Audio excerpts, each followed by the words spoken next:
Ya. Buenas noches, hermanos, hermanas.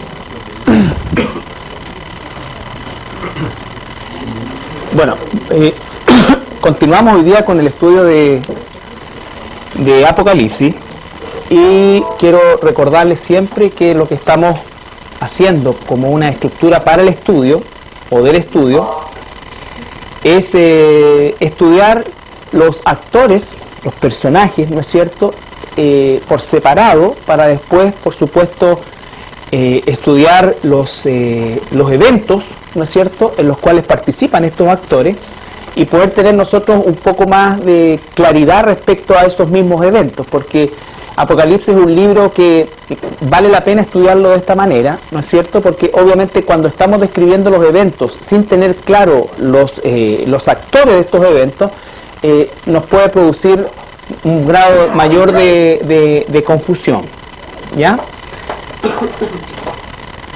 Entonces,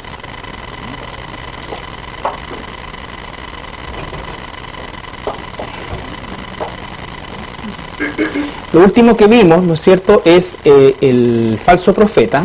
Hemos revisado, ¿no es cierto?, el anticristo, el falso profeta, y hoy día vamos a darle un vistazo a los 144.000, ¿no es cierto?, que es un número que aparece también en el libro Apocalipsis, y centrémonos principalmente en quiénes son, ¿no es cierto?, y cuál es su misión, para poder ver cuál es, ¿no es cierto?, su participación dentro de los eventos que se están desarrollando.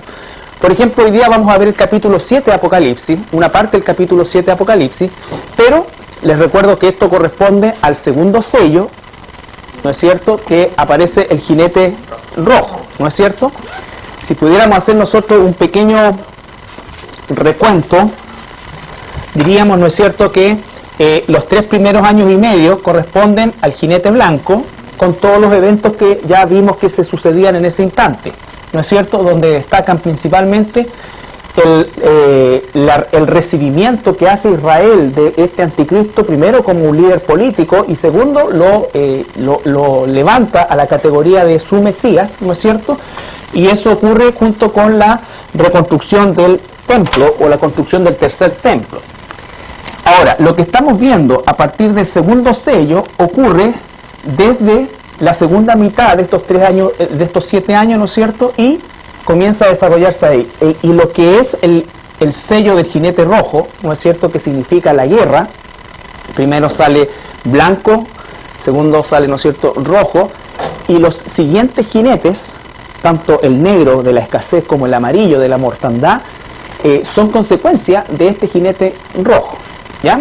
Son consecuencias de este jinete rojo. Entonces, estamos revisando los personajes, ya vimos el anticristo, ¿no es cierto?, vimos al falso profeta, y ustedes se darán cuenta hoy día, ¿no es cierto?, que ya salió el nuevo monarca de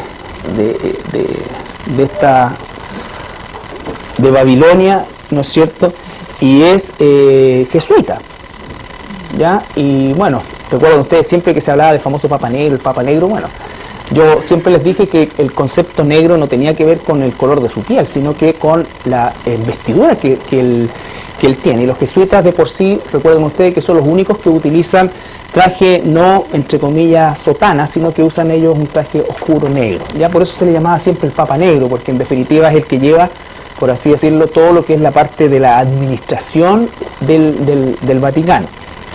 Y es participante directo en las políticas del Vaticano. Entonces, esto también es importante tener en cuenta porque de alguna manera nosotros vemos que el escenario se va arreglando. Existía lo que todos tenían claro, ¿no es cierto?, los analistas y nosotros, por así decirlo, era que era muy improbable que fuera europeo, ya bajo ningún punto de vista. Estaba entre que fuera africano o latinoamericano, porque justamente el catolicismo romano donde más ha perdido fuerza es en Europa, ¿ya? Pero desgraciadamente ha perdido fuerza el catolicismo romano, pero ha ganado fuerza el Islam. Hoy día, por ejemplo, el 40% de la población francesa, ¿no es cierto?, se debate entre el ateísmo y el Islam. El resto es una mezcolanza de cosas, pero el personaje, ¿no es cierto?, o la participación que tiene el catolicismo romano en países como Francia, Alemania, la misma Italia, ¿no es cierto?, es hoy día muy bajo, ¿no es cierto? Y en Italia se conserva principalmente por un asunto turístico, que tiene que ver, por supuesto, con lo del Vaticano. Por lo tanto, era de suponer que iba a pertenecer a uno de los dos continentes latinoamericanos o africanos, principalmente porque son los últimos bastiones que les va quedando al catolicismo, ¿no es cierto?, como ala fuerte de su doctrina. ¿Ya? Entonces, vimos los sellos, vimos el falso profeta, y hoy día dijimos que vamos a ver estos 144.000. Dígame. ¿Por qué conectó esto de lo del Papa y luego con lo del falso profeta? Porque efectivamente el falso profeta va a surgir, recuerden, ¿cómo es que va a surgir este concepto? Que ya lo estamos viviendo, ¿no es cierto? Surge, claro, pero principalmente de dos pilares que son los que sostienen o los que van a dar origen a esta nueva filosofía de la primera mitad, porque aunque inicialmente esto va a ir entre el ecumenismo, que es el catolicismo aceptando otras religiones como viables, ¿no es cierto?, y la nueva era, que en el fondo con todo su libertinaje y toda su mezcolanza de cosas, lo que hace en definitiva es llenar el otro espacio de la falsedad.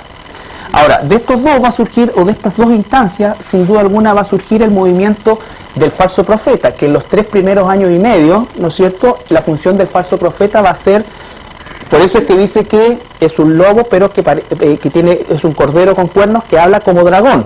¿Leyeron eso, no es cierto? Recuerden. Entonces, el hablar como dragón significa que habla como Satanás. Satanás no es vulgar para hablar, Satanás es seductor, Satanás es realmente, ¿no es cierto?, un personaje que maneja mucho más la diplomacia que cualquier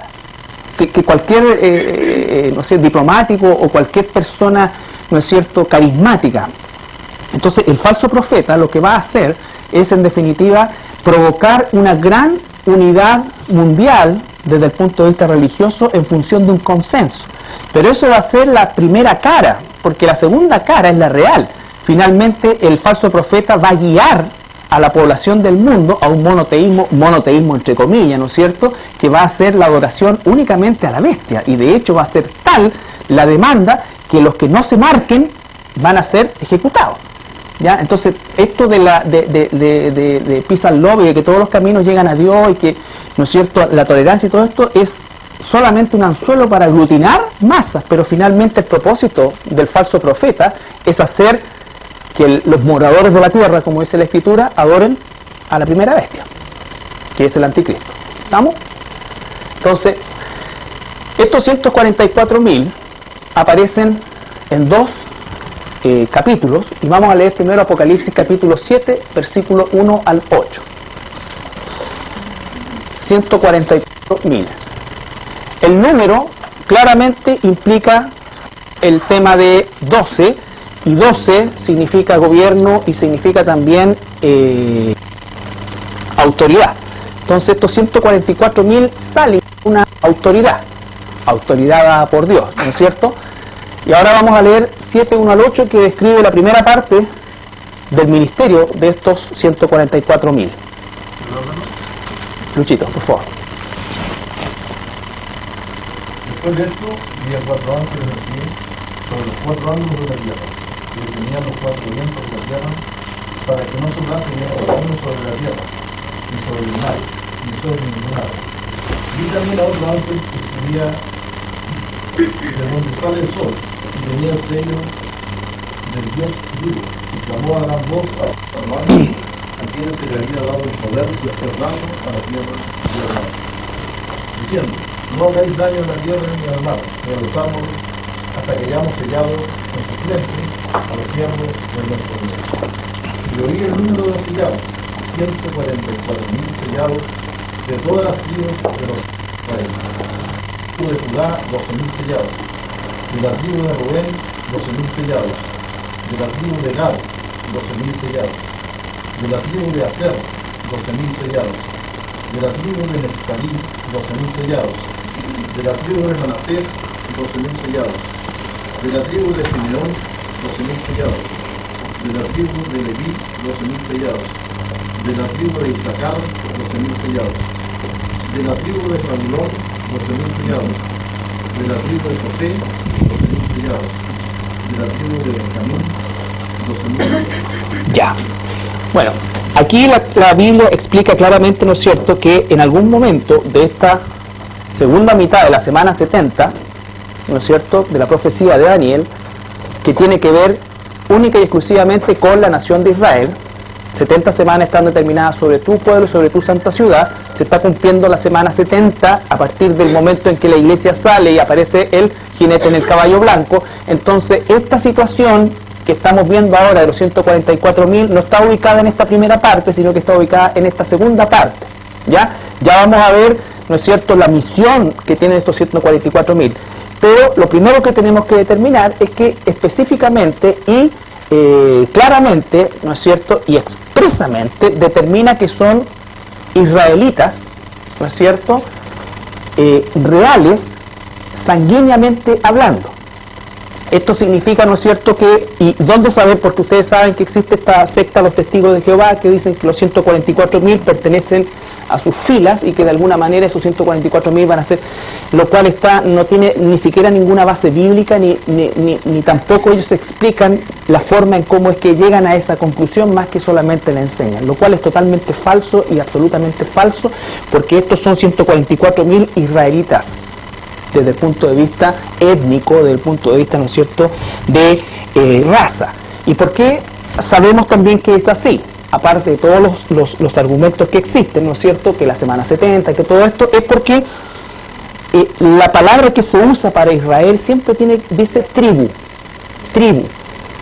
La palabra tribu aparece, creo que 300 y tantas veces, o por lo menos más de 300 veces en la Escritura, y todas las veces hace alusión a Israel. Es la forma en cómo Dios separa a su pueblo de los goik, que de donde deriva la palabra gentil, ¿no es cierto?, o gentiles, ¿ya?, o de los etnos, que es la palabra, ¿no es cierto?, naciones o pueblos, que tiene que ver en el idioma griego. Entonces nunca Dios se refiere a su pueblo Israel como gentiles o como nación, no, sino que siempre la palabra tribu está asociada a la tribu, literales, de Israel, ¿ya?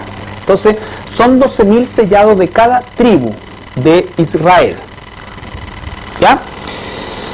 Dice, ¿no es cierto?, que estos van a ser sellados. Recuerden ustedes que el anticristo el falso profeta va a guiar a los moradores de la tierra a ser marcados.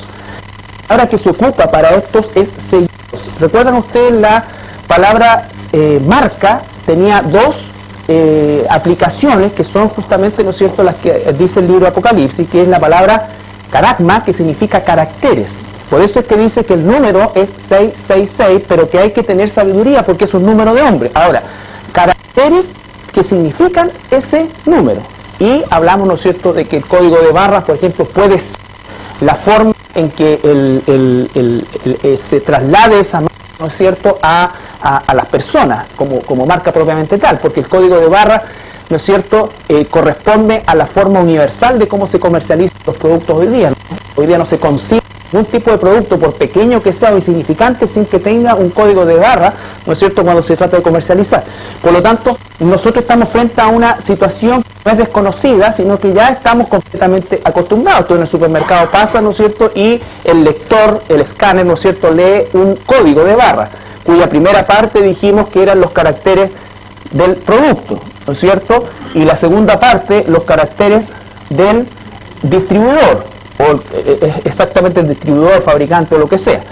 Sin embargo, el inicio, el final y esa división están mediados por el carácter en barra equivalente al número 6. Entonces, todos los códigos vienen con exactamente el 666. Pero obviamente no está expreso, sino que es un carácter. Vale decir que hay que saber que es así, no se lee explícitamente. Claro, no se lee literalmente, sino que tiene que ser descifrado. Y esa es justamente la palabra que se usa, caracteres. Vale decir, nadie se va a timbrar hijo del diablo.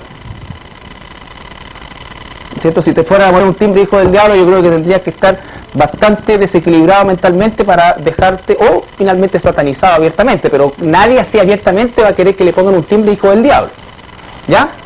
O muy pocas personas, porque de todo se ve, ¿ya? Entonces, ¿cómo lo hace Satanás? Por medio de este concepto de alguna manera nublado y al cual ya estamos acostumbrados, ¿no es cierto? Nosotros, ¿ya? Es una cosa universal. Y la otra palabra es estigma, que significa, ¿no es cierto?, que es una impresión, de ahí viene también, o de ahí se deriva la palabra, lo que es el concepto, que significa que es una impresión que va en la piel, ¿ya? Obviamente, en este caso, bajo la piel.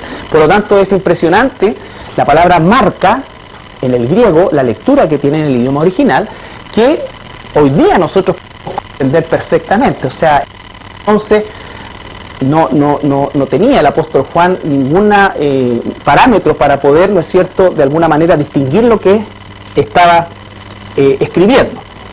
Entonces, a diferencia de lo que dice de estos 144.000, por ejemplo, nosotros no somos marcados. ¿Nosotros qué somos? Sellados. La palabra sello es otra palabra, ¿ya?, que es la palabra esfragizo, que significa estampar con anillo u otro elemento con nombre propio. Es decir, no son caracteres que tú tienes que interpretar, sino que dice hijo de Dios, rey tanto, rey, que era lo que hacían los reyes, no eran caracteres, sino que explícitamente estaba ahí como marca de propiedad. No había que descifrar, ¿no es cierto?, que era o a quién pertenecía. Se sabía claramente, ¿no es cierto?, ese timbre pertenece a, ¿ya? Entonces, los cristianos somos sellados con el Espíritu Santo, con la palabra es esfragizo, ¿no es cierto? Y lo vemos en Efesios capítulo 1, versículo 13 primero. Porque recuerden ustedes que Satanás, que es el dragón, la primera bestia, que es el anticristo, que tiene 10 cuernos y después le quedan 7, y la segunda bestia, que surge, ¿de dónde surge la segunda bestia? De la tierra, y eso significa la palabra Eretz, que significa la tierra, y está asociado con la tierra de Israel, o sea, es un judío nacido en tierra de Israel. Y en cambio el anticristo surge del mundo, ¿no es cierto?, entre comillas gentil, pero es de ascendencia judía, ¿ya? Es un judío. Jamás los judíos o los israelitas van a aceptar como tal un Mesías que no sea judío, ¿ya? ¿Qué dice Efesios 1:13? Luchito, ¿puedes leer tú?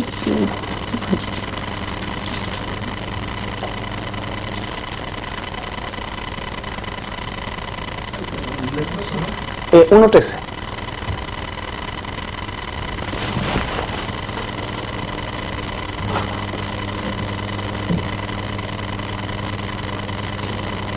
Estamos en vivo y el tiempo en televisión es re caro. No, a ver. Sí. También vosotros, habiendo oído la palabra de verdad, el evangelio de vuestra salvación, y habiendo creído en él, fuisteis sellados con el Espíritu Santo de la promesa. ¿No es cierto? Y dice después, el Espíritu Santo de la promesa.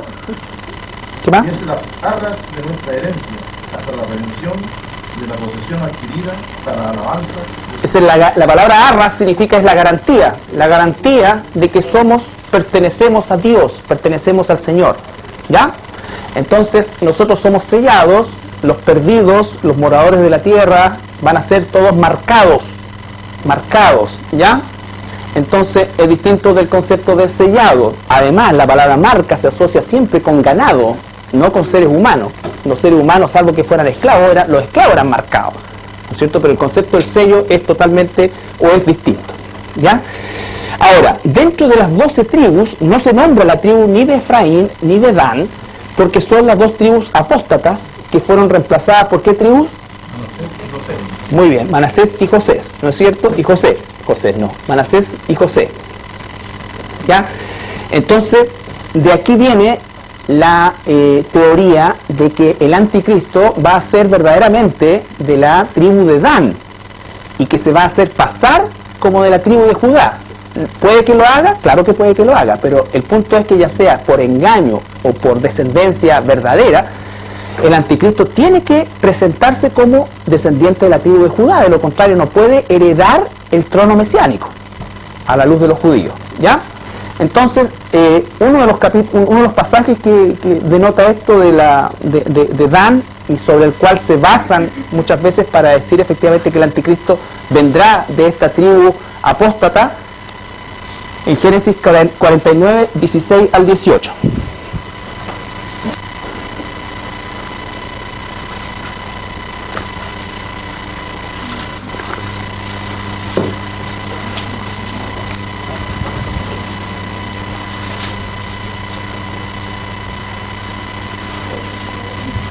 Al 18. Por favor. Dan juzgará a su pueblo como una de las tribus de Israel.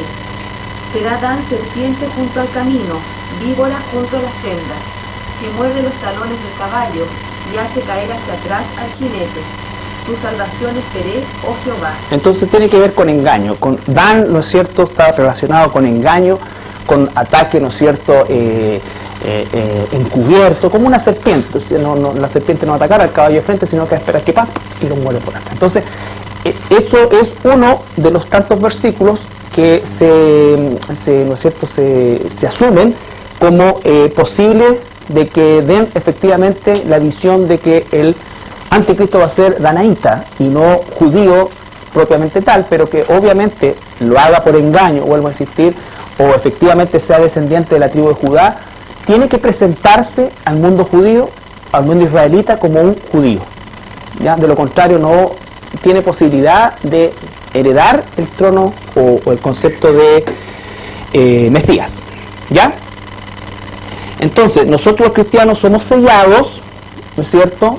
Los moradores de la tierra que se van a perder son marcados. Ahora, ¿cuál es la misión de estos 144.000? Quiero remitirme a no sé, bueno, aquí está dividido en dos. La primera parte, o el primer, recuerdan ustedes, la primera lanchada, por así decirlo de alguna manera, o el primer grupo de cristianos que van a surgir en esta primera mitad, va a corresponder no a los apóstatas, sino que a lo que nombra la iglesia de la Odisea, vale decir, a millones de tibios que nunca se convirtieron de verdad, que estuvieron de acuerdo, ¿no es cierto?, con el Señor, que estaban de acuerdo con lo que Él decía, pero nunca dejaron que el Señor realmente los transformara. La gran mayoría, porque en esta primera fase, como ¿quién está galopando? El caballo blanco. Entonces no va a haber una persecución sobre los que se declaren cristianos en esta época. Por lo tanto, la gran mayoría, de ahí es la importancia de la predicación del rapto y la predicación del tiempo que estamos viviendo. Porque aun cuando nosotros nos vamos, la única posibilidad de que aquellos que se queden, que se van a quedar, ¿no es cierto?, es el hecho de que sepan y entiendan, a lo menos mentalmente, el concepto del rapto. Porque la explicación que van a recibir, por supuesto que ellos se van a dar cuenta que no es así y van a saber efectivamente que fue el rapto. Entonces, los primeros cristianos que van a surgir en estos 7 años van a provenir de esta, ¿no es cierto?, de esta parte o de esta instancia que es lo que grafica la Odisea. En la Odisea, Cristo está fuera, ¿ya? Cristo está fuera. ¿Qué dice la Odisea? Yo no necesito a Dios. Muchos cristianos hoy día creen que no necesitan a Dios, creen que no necesitan venir a la iglesia, creen que no necesitan venir a aprender, creen que en realidad ya con haber hecho una decisión una vez es suficiente, creen que no tienen que leer la Biblia, creen que no tienen que... Y eso es un engaño de Satanás. Ahora, cuando lo creen tanto al punto de que nunca lo hacen, lo más probable es que se vayan a quedar, ¿ya? Pero no fueron apóstatas, no rechazaron, de hecho estuvieron en contra de las cosas apóstatas, pero ellos en sí nunca se convirtieron, ¿ya? Porque una cosa es estar, Dios no quiere que estemos de acuerdo con Él, obviamente, si realmente nos entregamos a Él, por supuesto que vamos a estar en acuerdo con Él y en desacuerdo con todo lo que sea apostasía, pero alguien puede estar de acuerdo con lo que Jesús dice y no convertirse. ¿Recuerdan ustedes a Festo? Festo es en el libro de los Hechos, cuando le dice a Pablo, Pablo, por poquito me convence. O sea, estoy completamente de acuerdo, estoy súper de acuerdo con lo que tú dices. Y por ese poquito ahora está en el infierno. ¿Ya? Porque murió en sus pecados. Aquí estamos hablando de gente que va a sobrevivir al rapto de la iglesia, o va a quedar al rapto de la iglesia. ¿Ya? Y ellos van a ser los primeros que se van a dar cuenta, y ahí va a comenzar, ¿no es cierto?, el primer surgir del cristianismo en este periodo de 7 años. Sin embargo, a la mitad de la semana va a empezar, por supuesto, ¿qué cosa? La persecución, primero con los judíos y después con los judíos y cristianos. Y ahí va a venir el arneo, ¿ya? Entonces ahí muchos, o una parte de los que aquí se dieron cuenta, desgraciadamente, no van a resistir la prueba y se van a marcar. ¿Ya? Por lo tanto, el concepto de avivamiento propiamente tal no está tampoco en esta primera parte. El avivamiento está expresado en el evangelismo de estos 144.000. Ellos van a llevar el evangelio al mundo después del rapto de la iglesia. Obviamente el rapto de la iglesia fue aquí, pero la participación de ellos comienza aquí. Y ellos cumplen la segunda parte de la gran comisión que está en Mateo 28, que dice: id y hacer discípulos a todas las naciones. Hoy día, ¿la iglesia ha llegado a todas las naciones? No, pero a casi todas sí, ¿no es cierto? Sin embargo, nosotros no vemos un avivamiento, vemos una tendencia marcadísima hacia la apostasía. Porque cuando muestran, por ejemplo, grandes masas de personas que se convierten, lo único que podemos decir que efectivamente ocurrió ahí es grandes masas de gente que levantó la mano o que hizo una decisión. Pero la conversión se mide por los frutos, ¿no es cierto? Entonces, el concepto es, además, si se está entregando un evangelio mutilado, porque no puede existir predicación del evangelio sin un llamado genuino al arrepentimiento, sin que la persona verdaderamente reconozca que tiene una condición completamente caída. Muchos reciben un evangelio donde creen, como les digo siempre, que el Señor tiene que hacer como algunos ajustes, porque en realidad es una buena persona, o sea, no tiene mucho que cambiar. Son los peores. Son los peores porque piensan que Dios tiene que hacer algunos arreglos nomás en su vida, algunos detallitos que cambiar. No. Él dice que tiene que quebrarnos completamente, todas las cosas son hechas nuevas. ¿Ya? Entonces, el tema pasa principalmente porque este evangelismo o este despertar, por eso es que cuando ustedes escuchen en esta época, y lo digo con toda responsabilidad, en esta época, el avivamiento de la iglesia, eso es mentira. Puede que tengan intención, no estoy juzgando la intención, pero el tiempo profético que estamos viviendo es un tiempo de apostasía. Yo le creo a la Biblia, no a las personas. La Biblia dice que estamos viviendo un tiempo de apostasía, por eso dice a la iglesia de Filadelfia: tienes pocas que cosas fuerza, porque la verdad no aglutina gente. La gente no se amontona a escuchar la verdad, porque la verdad lo confronta con su pecaminosidad. La gente se amontona hoy día a escuchar ¿qué cosa? Su propia concupiscencia. Por eso dice que se van a amontonar profetas, falsos profetas, ¿no es cierto?, líderes religiosos, esto y esto otro. La gente tiene un velo en su nivel de conciencia, es impresionante. O sea, la gente se olvida por qué renunció el monarca anterior del Vaticano, ¿no es cierto? El monarca anterior renunció por los escándalos sexuales, por los escándalos económicos, y hoy día están con el pañuelo blanco saludando al otro. Entonces, no piensa, la gente no procesa. Eso es lo que logra la religión, embobar a las personas. La persona nunca piensa, la persona se acostumbra. ¿Sabes qué? La religión es y usa el mismo método con que tú entrenas a un perrito. Solamente lo condicionas. Pero nunca realmente, no es que esté pensando, sino que lo condiciona. Eso hace la religión. Y ese es el daño más grande que la religión católica le ha hecho a la humanidad. Por eso será y morirá como un instrumento del diablo. No hay, con todo lo que pueda uno pensar, ¿no es cierto?, el daño más grande que se le ha hecho a la Argentina hoy día es nombrar. El daño más grande no fue que grande ha sido, ¿no es cierto?, los robos fiscales que han hecho los últimos gobiernos o los gobiernos argentinos, ¿no es cierto?, en un país rico, de todas maneras se lo han robado como varias veces, y si no fuera tan rico, ya habría desaparecido. El daño más grande se lo acaban de hacer hoy. Hoy van a reforzar, ¿no es cierto?, aquello que, imagínate, y no solamente a ellos, sino que de sopetón a nosotros, porque ahora vamos a ser más hermanos que nunca, así. El Papa trasandino está al otro lado de la cordillera y todo. Entonces, o sea, y esto la gente no ve que hay un pensamiento. ¿Ustedes creen que estuvieron orando al Espíritu Santo, estos infelices metidos ahí? No sé, estaban hablando de la conveniencia, o que esta cuestión salió, que bajó un ángel y le dijo tú. Esto es examinar las conveniencias, examinar todo eso, es un acto político inmenso, de inmensa conveniencia. No tiene nada de fe, no tiene nada de Dios. Y si nosotros hoy día no tenemos la valentía de confrontarlo tal como es, yo no sé para qué nos sirve la libertad. Si no hacemos que la gente a lo menos piense un segundo que el jerarca, el supuesto representante de Dios en la tierra renunció, o sea que renunció Dios.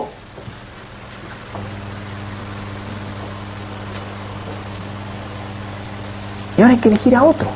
Y hay que inventarle un cargo, porque ¿qué le llaman? Papa emérito, Roblutus, y alguna cuestión latín que siempre sale y que la gente no entiende, ¿no es cierto? Y con eso quedan todos felices. Entonces yo te juro que no puedo concebir tanta ceguera humana, y la única explicación que tengo, y Dios tenga misericordia de ellos, es que tienen un velo puesto por el diablo o están todos endemoniados. Pero después que el jerarca del catolicismo romano dice, ¿sabes qué? Me retiro porque no doy más. Eso lo dijo él, con los escándalos sexuales, con los escándalos económicos, ¿no? Y que otro asume esta cuestión, pues, o sea,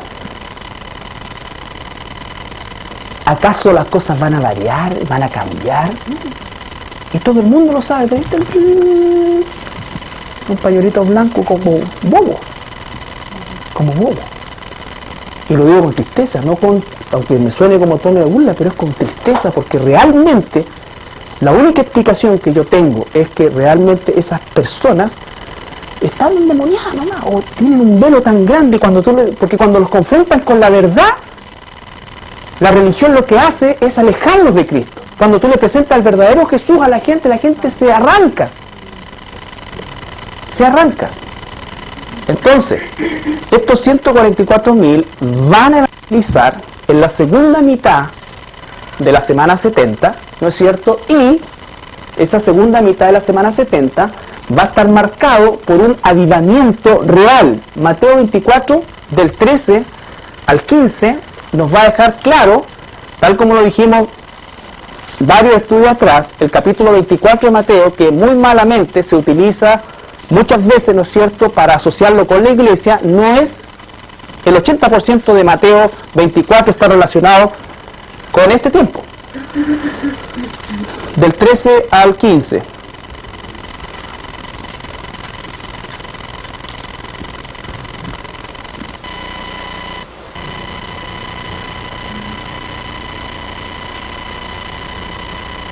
Más el que persevere hasta el fin, este será salvo. Recuerda, el que persevere hasta el fin. Nosotros no somos salvos por perseverar, somos salvos por gracia. Nosotros tenemos que perseverar en la búsqueda de la santidad. Primera cosa, para que veamos el tiempo de eso. Continúa. Y será predicado el Evangelio del Reino en todo el mundo, para testimonio a todas las naciones, y entonces vendrá el fin. Entonces vendrá ¿qué cosa? Nosotros cuando terminemos nuestra predicación y ocurra, ¿qué es lo que estamos esperando nosotros? ¿El fin? No, el arrebatamiento. De hecho, el arrebatamiento, el rapto, va a dar inicio a esta semana 70. El fin va a llegar al final de los 7 años, pero no el fin del mundo tampoco. El fin de 6 siglos de autogobierno humano fracasado, ¿no es cierto? Por eso es que estos 7 últimos años son, por así decirlo, la sumatoria de todos los fracasos gubernamentales que el hombre ha inventado, personificados en el anticristo. Y el fin de ese periodo, de todos esos 60 siglos para atrás, ¿no es cierto? Y comienza los últimos 10 siglos, el último milenio, ¿no es cierto? Que también la Biblia le llama el tiempo del descanso, donde Dios va a restaurar el planeta completamente. Dios va a gobernar en la persona de Jesucristo desde Jerusalén, ¿no es cierto? Y dice que nos va a gobernar con vara de hierro, y donde van a existir seres humanos, ¿no es cierto?, con cuerpos restaurados, y vamos a existir nosotros con cuerpos glorificados. Eso va a durar 1000 años. Entonces, por eso es que eso no se aplica a la iglesia, porque la iglesia no va a predicar y viene el fin. La iglesia predica y viene el rapto, y viene el inicio de esta última etapa, que es la semana 70. Eso está enfocado en la predicación de estos 144.000, que a diferencia que la próxima semana vamos a ver, los dos testigos, ¿no es cierto?, que tienen un ámbito netamente en el templo y específicamente al liderazgo judío, ¿no es cierto?, en los 144.000 parten en Jerusalén, pero son expandidos, al igual cumpliendo la segunda parte de la gran comisión de Mateo 28, ir por todo el mundo y hacer naciones. La iglesia ha cumplido parte de eso, pero el fin de la iglesia no está marcado por un avivamiento, sino que el fin de la iglesia está marcado por una apostasía. ¿Ya? ¿Qué más? Dice que millones se van a convertir por su predicación. Apocalipsis 7, 9, ampliémoslo hasta el 14, hasta el 15, perdón.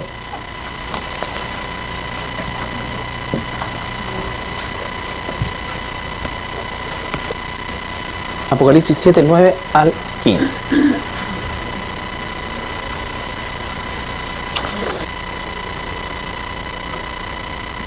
La multitud vestida de ropa blanca. ¿Ya? Después de que miré, he aquí una gran multitud, la cual nadie podía contar, de todas naciones y tribus y pueblos y lenguas, que estaban delante del trono y la presencia del Cordero, vestidos de ropas blancas y con palmas en las manos. Y clamaban a gran voz diciendo: la salvación pertenece a nuestro Dios, que está sentado en el trono y al Cordero. Y todos los ángeles estaban en pie alrededor del trono, y de los ancianos y de los 4 seres vivientes, y se postraron sobre sus rostros delante del trono y adoraron a Dios, diciendo: Amén. La bendición y la gloria y la sabiduría y la acción de gracias y la honra y el poder y la fortaleza sean a nuestro Dios por los siglos de los siglos. Amén. Entonces uno de los ancianos habló diciéndome: estos que están vestidos de ropa blanca, ¿quiénes son y de dónde han venido? Yo le dije: Señor, tú lo sabes. Y él me dijo: estos son los que han salido de la gran tribulación y han lavado sus ropas y las han emblanquecido en la sangre del Cordero. Por esto están delante del trono de Dios y le sirven de día y noche en su templo, y el que está sentado sobre el trono extenderá su tabernáculo sobre él. Ya. Otra vez, versículo 9, después de esto miré, y he aquí una gran multitud, la cual nadie podía contar. Tú y yo no estamos ahí. Hay distintas situaciones o distintos lugares donde vamos a estar nosotros, ¿no es cierto? ¿Dónde vamos a estar nosotros en este momento? Que está relatando esto. ¿Dónde?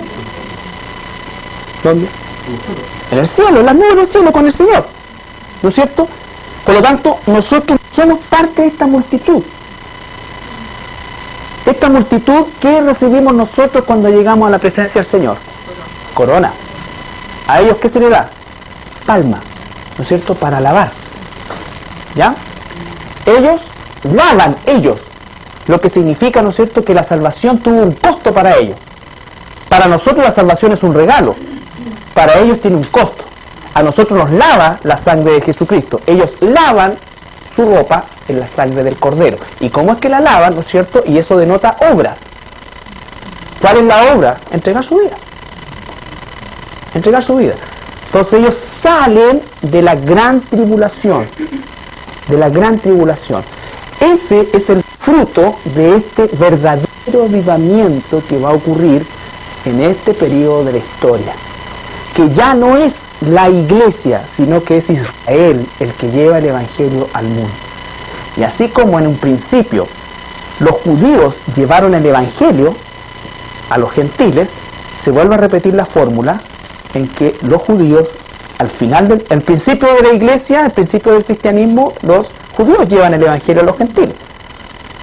Y al final de la historia, los judíos de nuevo van a llevar el evangelio a los gentiles. ¿Ya? Entonces, dice que estos son los que salieron de la gran tribulación. Por lo tanto, nosotros no estamos en esa gran multitud. Con esto no quiero, lo que quiero es que entendamos, ¿no es cierto?, que están marcadas las distintas economías en que se desarrolla el libro de Apocalipsis, la iglesia, ¿no es cierto?, todos los salvos de la historia, más los de la iglesia, los de la gran tribulación, y después vamos a ver los del milenio, todo ese proceso. Pero estos, por ejemplo, son los que salieron de la gran tribulación. Que se van a incluir algunos gentiles ahí, por supuesto, también. Y esos 144.000, por supuesto que son judíos. Recuerden ustedes que a esta altura ya van a estar restauradas las 12 tribus de Israel. Por algo lo sacaron de ahí. Pero nosotros somos salvos hoy día como iglesia por la gracia. No importa si seamos israelitas, no lo seamos, ¿no es cierto? Si tenemos ascendencia israelita, si mi tatarabuelo era israelita, era de apellido Sukkot y se cambió del campo, ¿no es cierto? Y yo vengo de esa línea así porque el Señor va a ocupar israelita y no de quinto o sexto enjuague. ¿Bien? Que podríamos ser cualquiera de nosotros los descendientes de los de sefarditas y todo eso, que puede ser real, ¿no es cierto? Pero el tema es que Dios restaura efectivamente las naciones, de las naciones a sus tribus y las separa, y de ese remanente toma estos 144.000. ¿Ya? ¿Cuál es la misión de ellos? Evangelizar en el último periodo, ¿no es cierto?, de la historia humana en cuanto a los antes del milenio. Antes del milenio. Ahora, Apocalipsis 14, 12 al 15. ¿Queda claro eso?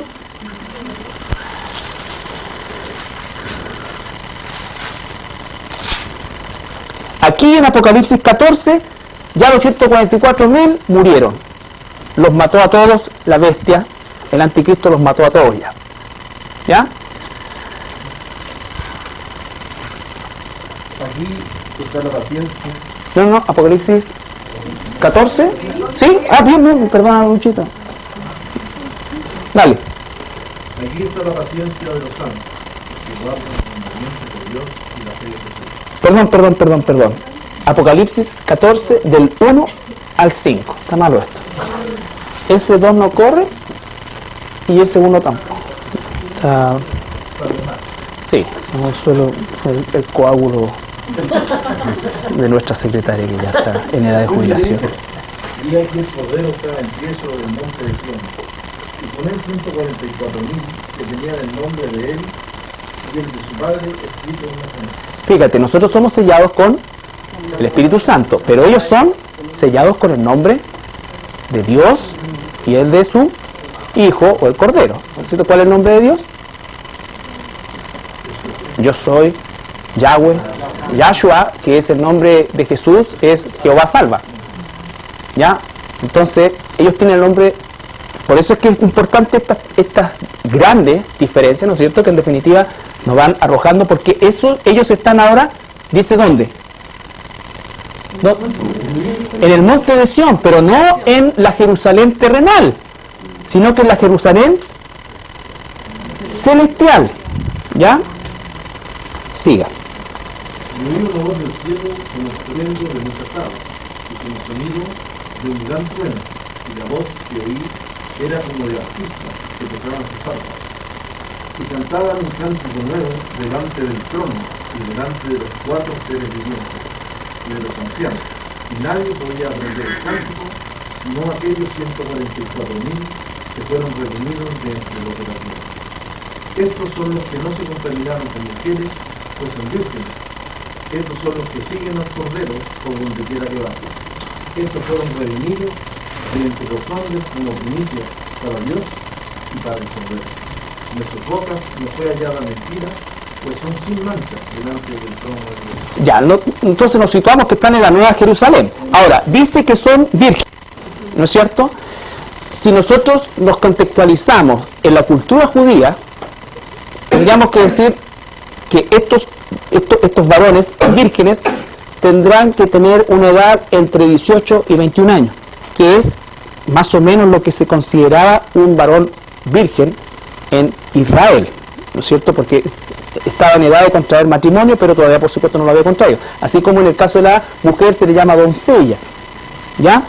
Entonces, no podría ser ninguno testigo de Jehová, pues son más viejos que también, y de virgen no tienen nada, entre otras cosas. ¿Ya?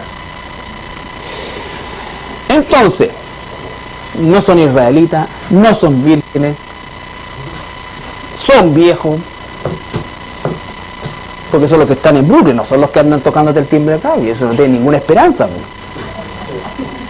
O sea, no son ellos están trabajando para salvarse nomás, ¿sí? Pero no son los 144.000, los 144.000 tienen sus mansiones allá en New Jersey, en los Estados Unidos. Vi que habían construido una casa de $5 millones, una mansión gigantesca para recibir a Moisés y a Elías, y la gente daba plata para eso. Y los jerarcas, los testigos de Jehová viven ahí a cuerpo de rey. La gente es muy tonta, ¿no? Tiene lo que merece, por todo. Porque se cierra. Rechazan la verdad.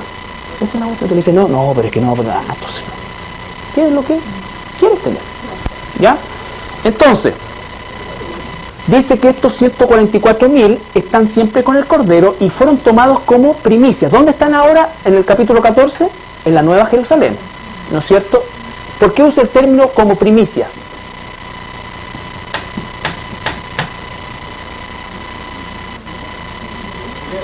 ¿Los primeros en qué? Eso, los primeros en estar en la primera, en la Jerusalén celestial. No van a ser los únicos, son los primeros. Así como, ¿quiénes son los que inauguran el lago de fuego?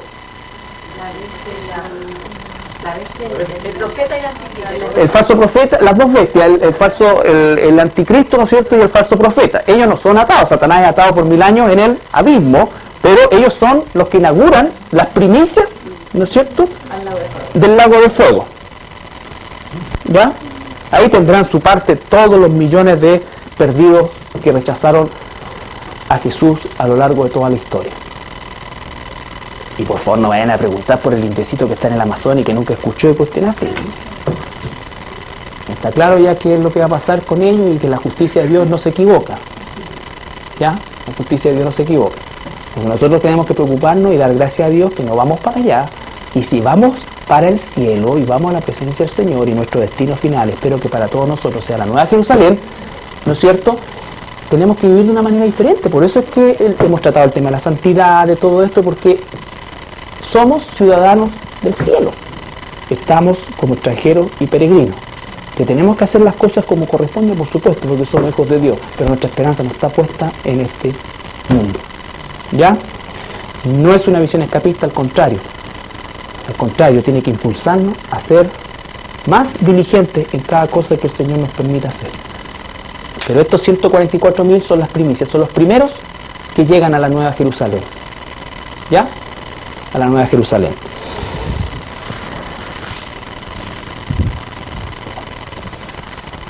Bueno, ahí está, ¿no es cierto?, que son ellos. Bueno, nos faltó el pasaje de Apocalipsis 13, donde se dice que son asesinados. Apocalipsis 13, versículo 5 al 7. Apocalipsis 13. El contexto de Apocalipsis 13 son las dos bestias.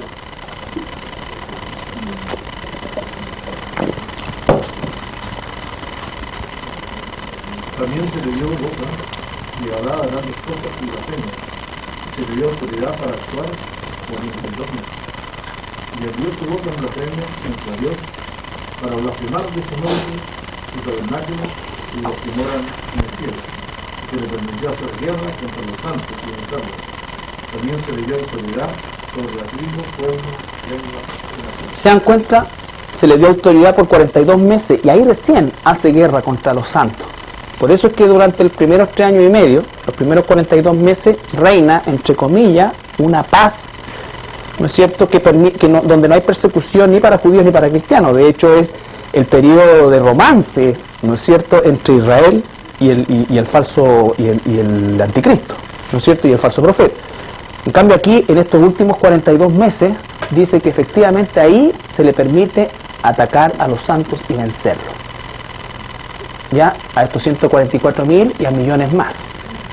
Pero esos millones más incluyen los 144.000. Por eso aparecen en el capítulo 14, pues ya en el cielo, están todos muertos. O sea, muertos físicamente.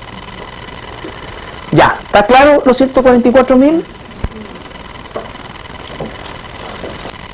La próxima semana vamos a estudiar dos testigos, y los dos testigos están en el capítulo 11. Entonces, ustedes tienen que leer varias veces el capítulo 11, incluida la séptima trompeta, ¿ya? Y busquen, ¿no es cierto?, en el Antiguo Testamento todas las referencias que haya a estos dos olivos, a las señales que hacen, ¿no es cierto? Vean ustedes y estudien, hagan la correlación con eso. Si no tiene una Biblia con concordancias en el computador, donde sea, entonces lo ideal es que pueda tener, ¿no es cierto?, referencia en eso, pero referencia, no explicaciones, referencia que te lleven a otros versículos que hablan de lo mismo, ya no una explicación. La mejor Biblia para estudiar son con esa referencia, que, ¿no es cierto?, los dos olivos te llevan al libro del Antiguo Testamento y dice, y te da ahí el contexto del concepto de quiénes son esos dos olivos y así sucesivamente. ¿Ya? Si no, condicionamos nuestro estudio. Ok. ¿Estamos claros los 124.000? Bien.